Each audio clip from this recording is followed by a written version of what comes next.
ये है फिक्शन का सबसे कॉम्प्लेक्स विलेन, एक ऐसा इंसान जो अपनी खूबसूरती और चार्म से सबको अपनी ओर खींच लेता है। लेकिन ये सिर्फ एक पहलू है उसके चेहरे का। उसके अंदर एक ऐसा अंधेरा है जो इंसानियत को ठुकराता है। अपने एम्बिशंस के लिए वो किसी भी हद तक जा सकता है। ऐसी जिंदगी जिसमें खुदगर्जी के सिवाय और कुछ नहीं है। ग्रिफिथ के एनाटॉमी के लिए मुझे काफी रिक्वेस्ट आए थे एंड यस, इसमें काफी सारे स्पॉइलर होंगे। ग्रिफिथ एक कॉम्प्लेक्स कैरेक्टर है, तो आपको पूरा स्टोरी जानना पड़ेगा ग्रिफिथ को शुरू से एंड तक समझने के लिए।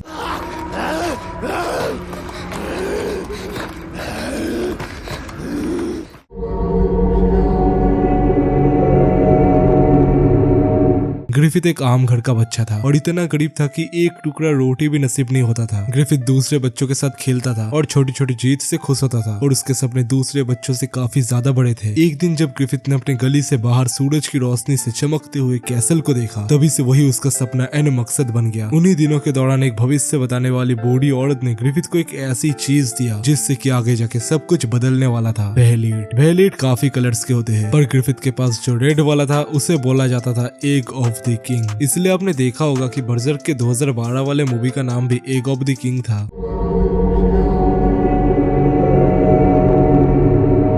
ग्रिफिथ जब बड़ा होता है तो वो एक मर्सनरी ग्रुप बनाता है जिसका नाम वो रखता है बैंड ऑफ द हॉक्स। और उस टाइम ग्रिफिथ के ग्रुप को काफी लोग ज्वाइन करते हैं। उस समय ग्रिफिथ कास्का से भी मिलता है एंड कास्का वाले पार्ट को मैं आगे वीडियो में एक्सप्लेन करूंगा। मेडिवल के टाइम में ग्रिफिथ को पता चल गया था कि कैसे अपने नॉलेज को यूज किया जाए। ग्रिफिथ एक काफी अच्छा मैनिपुलेटेड भी था और वो हर काम बहुत सोच समझ के करता था। और ऊपर से Band of the Hawks Griffith पर पूरा यकीन करते थे और ऐसे ही ग्रिफिथ एक के बाद एक लड़ाई जीतता गया। और अब ग्रिफिथ के लाइफ में उसका पहला डार्क मोमेंट आने वाला था।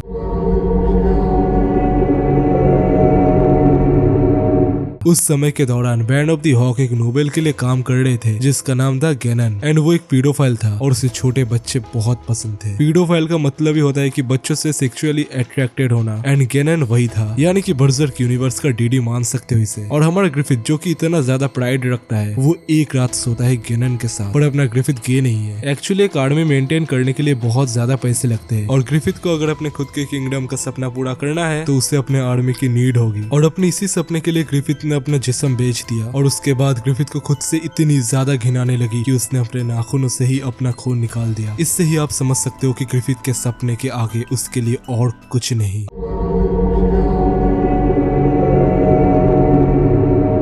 अब ग्रिफिथ के लाइफ में एक ऐसा इंसान आता है जो कि सब बदलने वाला था, गट्स। जब गट्स ने बजूजो को मारा था उसके बाद से ही ग्रिफिथ को गट्स पर थोड़ा बहुत इंटरेस्ट आ चुका था। और जब बैंड ऑफ द हॉक के कुछ मेंबर्स ने गट्स पर हमला किया उसके पैसे लेने के लिए, तब गट्स के हाथों सब एक एक करके हारने लगे। और फिर लड़ाई में आई कास्का और गट्स के हाथों वो भी हार गई। और तभी ग्रिफिथ आके गट्स को हराता है। गट्स जब जागता है तब वो कास्का को अपने पास लेटा हुआ देखता है, क्योंकि ग्रिफिथ ने ही कास्का को ऑर्डर दिया था गट्स के पास लेट के गट्स को गर्म करने के लिए। ग्रिफिथ गट्स को Band of the Hawk join करने के लिए कहता है पर गट्स मना कर देता है। फिर गट्स ग्रिफिथ को एक डुएल के लिए चैलेंज करता है। अगर ग्रिफिथ जीता तो गट्स उसके ग्रुप को ज्वाइन करेगा और अगर गट्स जीता तो वो ग्रिफिथ को वही जख्म देगा जैसे कि ग्रिफिथ ने गट्स को दिया था। एंड गेस व्हाट, ग्रिफिथ इस फाइट को जीत जाता है गट्स का हाथ डिसलोकेट करके। और ऐसे ही ग्रिफिथ गट्स को अपना बना लेता है, यानी कि अपना सोल्जर। पर गट्स के आने की वजह से ग्रिफिथ में भी चेंजेस आने लगे थे। जो बंदा कोई भी रिस्क लेने से पहले बार बार सोचता था वही बंदा बिना सोचे गट्स को बचाता है। और ऐसे ही ग्रिफिथ एंड गट्स में एक तगड़ा वाला बॉन्डिंग बनता है।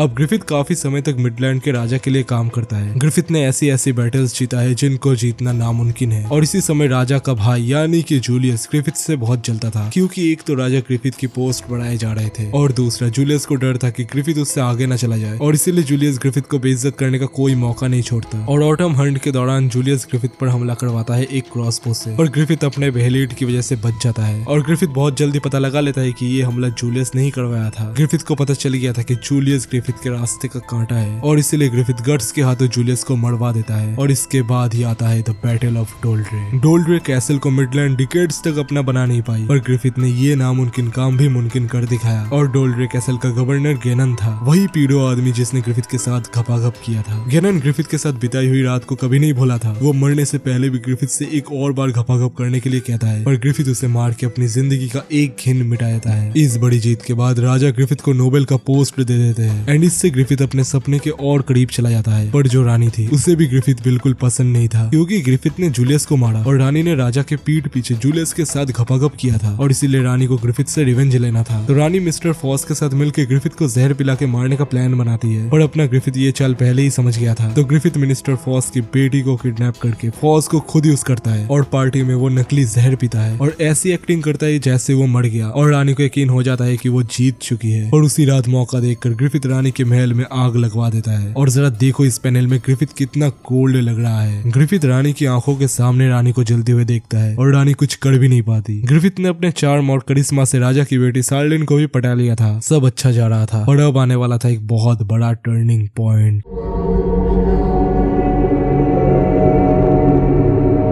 अब ऐसा तो नहीं है कि हमारा गर्ट्स हमेशा ग्रिफिथ के नीचे रहने वाला था, उसके भी तो ड्रीम्स होंगे और इसीलिए गर्ट्स अपने सपनों को चेस करने के लिए बैंड ऑफ द हॉक को छोड़ देता है। पर ग्रिफिथ गर्ट्स को ऐसे ही जाने नहीं देने वाला था। ग्रिफिथ गर्ट्स को एक डुएल के लिए चैलेंज करता है, क्योंकि वो नहीं चाहता था कि गर्ट्स जाए। और आप ग्रिफिथ की आंखों में देखकर ही बता सकते हो कि ग्रिफिथ इस समय गर्ट्स को मारने के लिए भी तैयार था। पर इस मैच में गर्ट्स ग्रिफिथ को हरा देता है, क्योंकि इतने सारे लड़ाई के बाद गर्ट्स बहुत ज्यादा स्ट्रॉन्ग हो चुका था, इवन ग्रिफिथ से भी ज्यादा। आपको याद ही होगा कि कैसे ग्रिफिथ ने पहले गर्ट्स को हराया था और अब गर्ट्स ने ग्रिफिथ को हराया और यही बना ग्रिफिथ के डाउनफॉल का एक बड़ा कारण।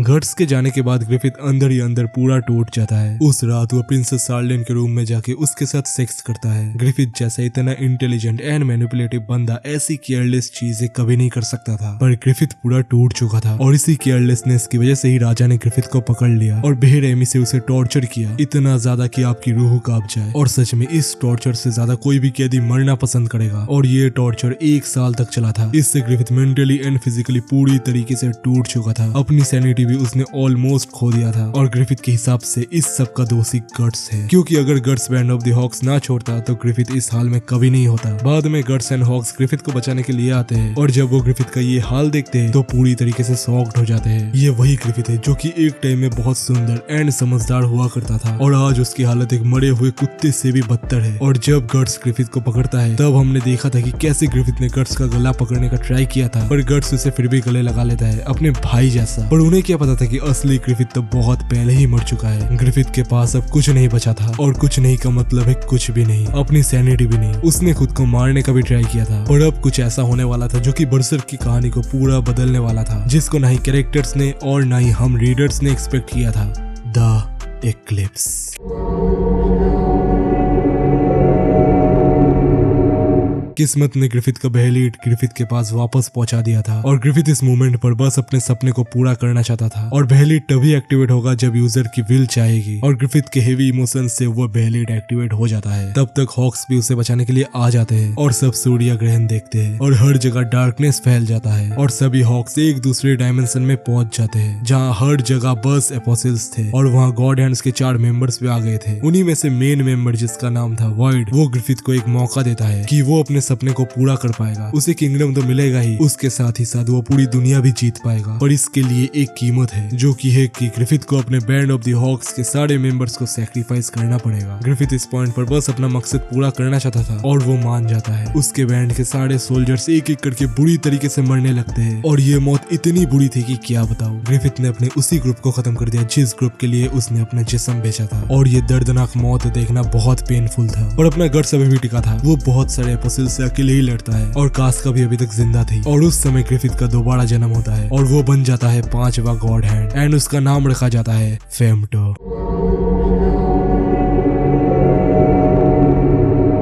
पर ग्रिफिथ का गुस्सा अभी भी कम नहीं हुआ था। वो गर्ट्स को अपने दिल से हेट करता था, वही गर्ट्स को जिसके साथ उसका भाई जैसा रिश्ता था। उसी गर्ट्स के सामने वो कास्का का रेप करता है, जिससे गर्ट्स इतना ज्यादा प्यार करता है। चलो अगर मार भी देता तो अलग बात थी, पर रेप वो भी उस लड़की के बॉयफ्रेंड की आंखों के सामने, ये एक अलग ही लेवल का हैवानी कर सकता है। मैंने आपको बताया था कि मैं ग्रिफिथ और कास्का की स्टोरी आपको बाद में बताऊंगा, सो ये रहा। बैंड ऑफ द हॉक्स के अर्ली डेज में ग्रिफिथ कास्का से मिलता है, जहाँ एक नोबेल यंग कास्का का रेप करने वाला था। पर ग्रिफिथ उस नोबेल को मारता नहीं, बल्कि क्योंकि वो कास्का की तरफ तलवार फेंकता है और कास्का के हाथों से उस नोबेल को मारता है। अगर कोई और होता तो वो जरूर नोबेल को मार के खुद लड़की को बचाता, पर ग्रिफिथ ने कास्का को रियलाइज कराया कि उसके अंदर भी एक योद्धा है एंड वो भी किसी से कम नहीं, और ऐसे ही वो कास्का का रेप होने से बचाता है और कास्का फिर ग्रिफिथ को ज्वाइन कर लेती है। और एक क्लिप्स के समय उसी ग्रिफिथ ने कास्का का रेप किया था। गट्स अपने प्यार को बचाने की कोशिश करता है पर सारे एपोसिल्स उसे पकड़ लेते हैं। गट्स अपना हाथ भी काटता है कास्का को बस बचाने के लिए और एपोसिल्स उसे पकड़ लेते हैं। इवन वो गट्स का एक आंख भी तबाह कर देते हैं। ग्रिफिथ ये रेप करते टाइम गट्स की आंखों में ही देखे जा रहा था। अब इससे आप समझ जाओ कि ग्रिफिथ गट्स से कितनी ज्यादा नफरत करता है। सोचो जरा गट्स को कितना हेल्पलेस फील हुआ होगा। वो अपने सबसे प्यारी चीज को अपने सामने तबाह होते हुए देख रहा था और अगर वहाँ स्कल नाइट ना आते तो गट्स एंड कास्का वही मर जाते और मे भी उनके साथ और भी बुरा होता, मरने से भी बदतर, क्योंकि ये है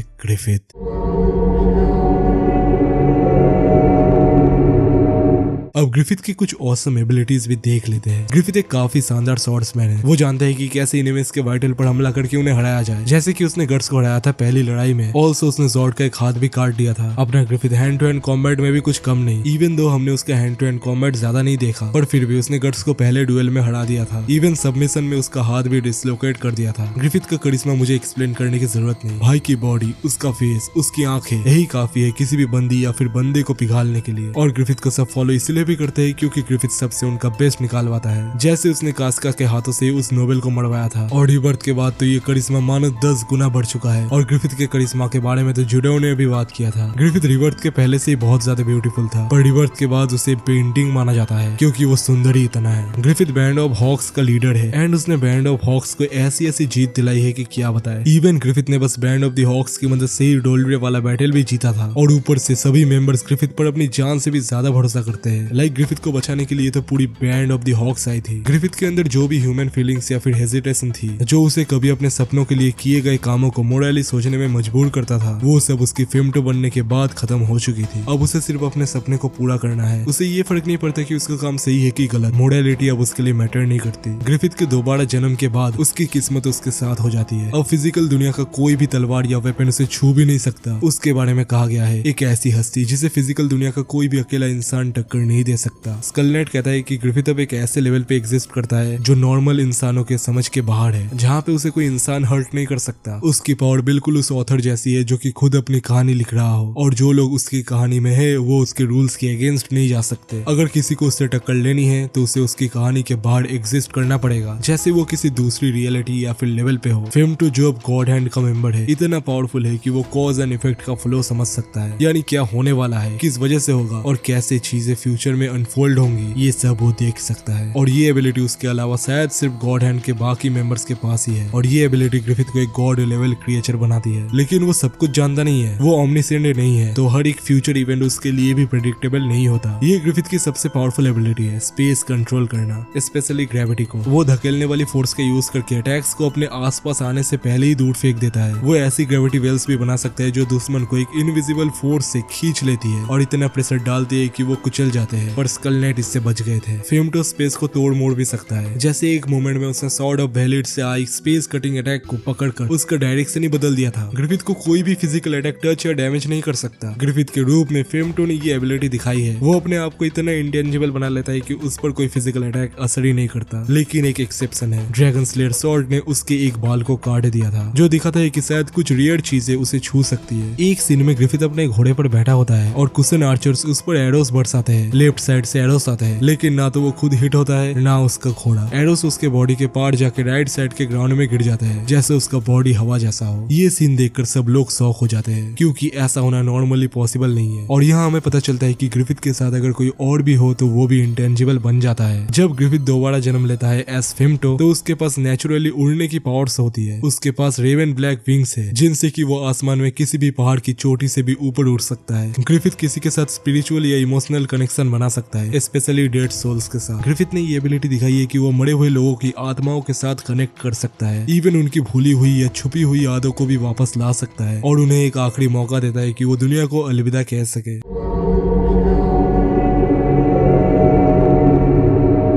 हमने ग्रिफिथ की ऑसम एबिलिटीज को देख लिया, अब हम उसकी वीकनेसेस को भी जान लेते हैं। ग्रिफिथ के नए शरीर यानी कि वेसल में एक बच्चा फ्यूज्ड है और अगर उस बच्चे की इमोशंस या विल को ज्यादा प्रोवोक किया जाए तो वो थोड़ी देर के लिए ग्रिफिथ के बॉडी पर कंट्रोल ले सकता है। फुल मून की रातों में ग्रिफिथ के अंदर एक अलग फिनोमेनन होता है, उसका शरीर कंप्लीटली मूनलाइट बॉय में ट्रांसफॉर्म हो जाता है और उस वक्त मूनलाइट बॉय उसके बॉडी का पूरा कंट्रोल ले लेता है। ग्रिफिथ की पूरी पावर या कंट्रोल सिर्फ उन लोगों तक लिमिटेड है जो नॉर्मल इंसान है और उसके एस्ट्रल फॉर्म तक नहीं पहुंच सकते। स्कलनेट ये कहता है कि अगर कोई ऐसा इंसान है जो ग्रिफिथ की कहानी के बाहर एग्जिस्ट करता हो, यानी जो भी मॉरल लिमिट्स के पड़े हो जैसे कि ग्रिफिथ है, तो वो उसका सामना करने का लायक हो सकता है।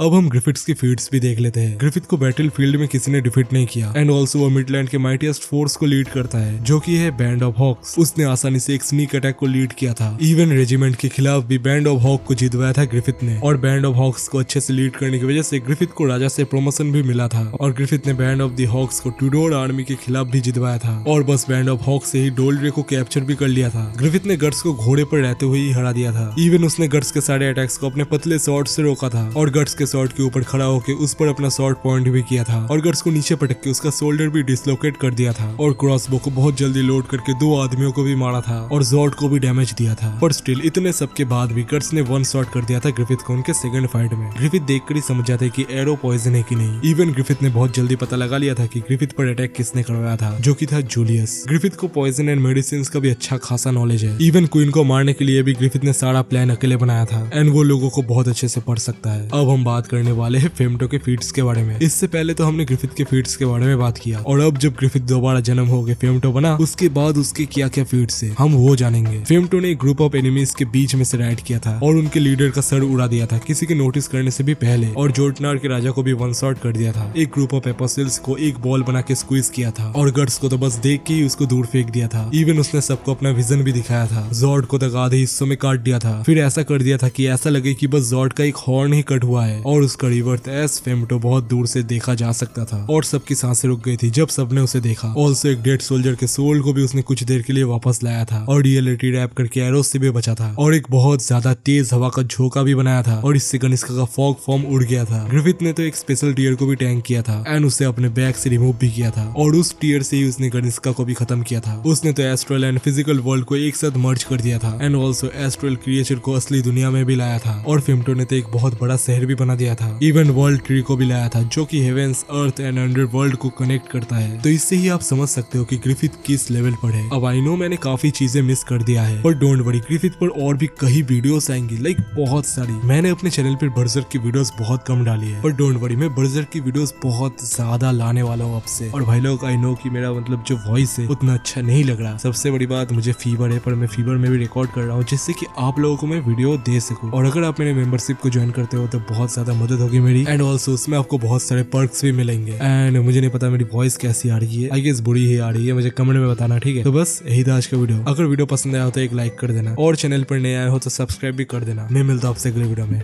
तब तक के लिए बाय बाय।